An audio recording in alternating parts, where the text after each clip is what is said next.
अब घड़ियाली आंसू की बात हो रही है, उधर देखिए समाजवादी पार्टी से आप कितनी सीटें डिमांड करते हैं उत्तर प्रदेश में, वो जब आपसे यहां पर मांगते हैं तो फिर तुरंत आप लोग पलटी मार जाते हैं। कोई पलटी तो नहीं मारी। ये स्थिति तो दोनों तरफ बनी हुई है ना। मैं करेक्ट करता हूं। हाँ। हमने कोई पलटी नहीं मारी है। समाजवादी पार्टी को 2 सीटें क्लियर कट मिल चुकी हैं।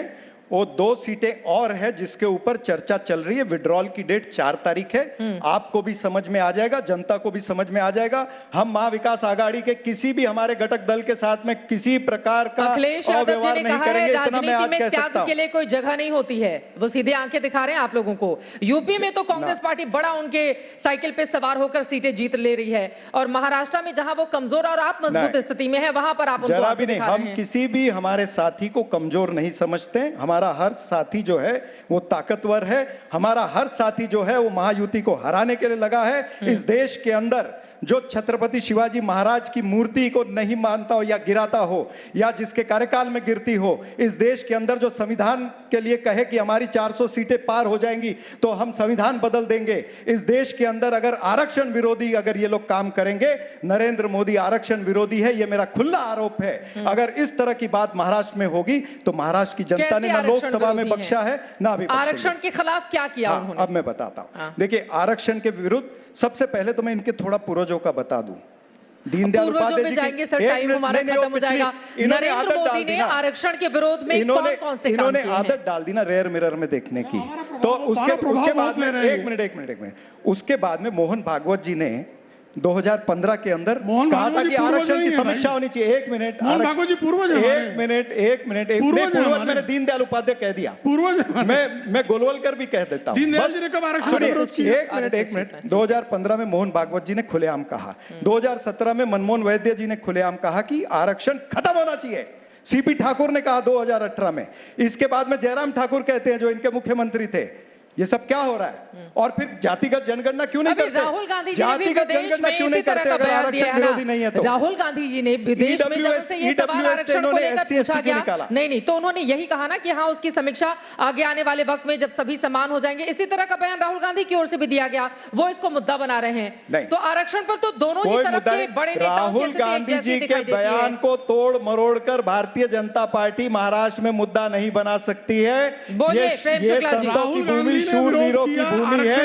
यहाँ पर कोई इनकी बातों में आकर के बेवकूफ बनने वाला नहीं है। राहुल गांधी जी की बातों को ये तोड़ मरोड़ करके बात करना चाहते हैं, उसे घुमा करके बात करना चाहते हैं। राहुल गांधी स्पष्टता से कहा कि आरक्षण हम हटाना चाहते हैं। नाना पटोले ने उसका समर्थन किया। राहुल गांधी के अलावा पूज्य डॉक्टर बाबा साहब अम्बेडकर जी ने भी कहा था। अब मेरी बारी, परम पूज्य डॉक्टर बाबा साहब अम्बेडकर जी ने भी कहा था जब हमारे लोग संपन्न हो जाएंगे। हाँ तो मैं बोलता हूँ। बोलिए। ये बेचारे चूक रहे, करेक्शन कर। राहुल गांधी ने स्वयं कहा अमेरिका की धरती पर हम आरक्षण हटाना चाहते हैं। नाना पटोले यहाँ के प्रदेश अध्यक्ष, उन्होंने उसका समर्थन किया। राजीव गांधी मंडल आयोग की सिफारिशें लागू होने पर लोकसभा में खड़े होकर उन्होंने मंडल आयोग की सिफारिशों का विरोध किया। श्रीमती इंदिरा गांधी ने मंडल आयोग और काका कालेलकर आयोग की रिपोर्ट को दबाए रखा। और जवाहरलाल नेहरू ने 1961 में सारे मुख्यमंत्रियों को पत्र लिखा कि आप आरक्षण की व्यवस्था जो है ये योग्यता को दबाने वाली होगी। और हमारे जो है मोहन राव भागवत भाजपा के नेता नहीं है, हाँ, मनमोहन वैद्य भाजपा के नेता नहीं है, लेकिन नेहरू कांग्रेस के नेता थे। नेहरू फिर तू तड़ाक की भाषा ना प्रयोग करे, तू तड़ाक की भाषा तुम्हारे नाराज मत होइए। इतिहास के पन्नों को नहीं टटोलते हैं, क्योंकि उसके बाद कई चुनाव हो गए और जनता ने कई चुनावों में अलग अलग पार्टियों को मुहर भी लगाई है। लेकिन मेरा ये सवाल था, आपको लग रहा है किसान आरक्षण, पहलवान, महिला का ये जो मुद्दा आप लोगों ने हरियाणा में उठाया, उसका असर महाराष्ट्र में भी पड़ेगा, या आपको लग रहा है कि हरियाणा और महाराष्ट्र के मुद्दे अलग अलग होने वाले हैं? देखिए, हरियाणा के मुद्दे अलग हैं और महाराष्ट्र के मुद्दे अलग हैं। हरियाणा का साइज अलग था, 90 सीटें थी, यहां 288 सीटें हैं। यहां पर मुद्दे निश्चित रूप से महंगाई है, बेरोजगारी है, महायुति की महाझूठ सरकार जो है वो है भ्रष्टाचार। सबसे बड़ा मुद्दा है यहां पर। किस तरह से इन्होंने भ्रष्टाचार किया है ये उत्तर नहीं दे पाएंगे। अगर मैं बोलूंगा तो 30 मिनट यहां पर उसी पे चर्चा हो सकती है। भ्रष्टाचार के ऊपर इनके पास में कोई उत्तर नहीं है। बोलिए इन्होंने प्रेम एक जी। मिनट महिलाओं की बात ये करते हैं मेरा जो समय डॉक्टर है। जयश्री थोराट, एक मिनट मैं आपको समय देता हूं। जयश्री नहीं, थोराट, समय तो हो उसके जाएगी। बारे में इनके नेता इतना बुरा अपशब्द पब्लिक मीटिंग में बोलते हैं। क्या एक्शन ले रहे हैं ये लोग? ये इनका महिला का आरक्षण है या ये इनकी महिला का संरक्षण है? तो इनका जितने भी वादे हैं वो तमाम सारे झूठे वादे हैं। इसीलिए मैंने कहा कि ये महायुति नहीं, महाझूठी अब सरकार है। भ्रष्टाचार पर सुन लीजिए। कोरोना के काल में खिचड़ी में घोटाला कर दिया।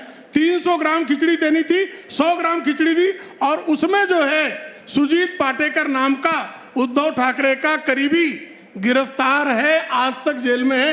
ये इनका खिचड़ी घोटाला है। बेड का घोटाला, ये उसमें घोटाला किया 100 करोड़ रुपए जो है वसूली करने के लिए गृह मंत्री जो है वो आधिकारिक तौर पर कमिश्नर को कहता है। ये पहली सरकार है कि गृह मंत्री गिरफ्तार, कमिश्नर फरार, ऐसी वाली इनकी स्थिति थी। और ठीक है। सबसे बड़ा अच्छा, अब एक 40% खास मेहमान हमारे साथ आ चुके हैं। ठीक है, 40% ठीक है, ये कमीशन दोनों में से आगे बढ़ते हैं।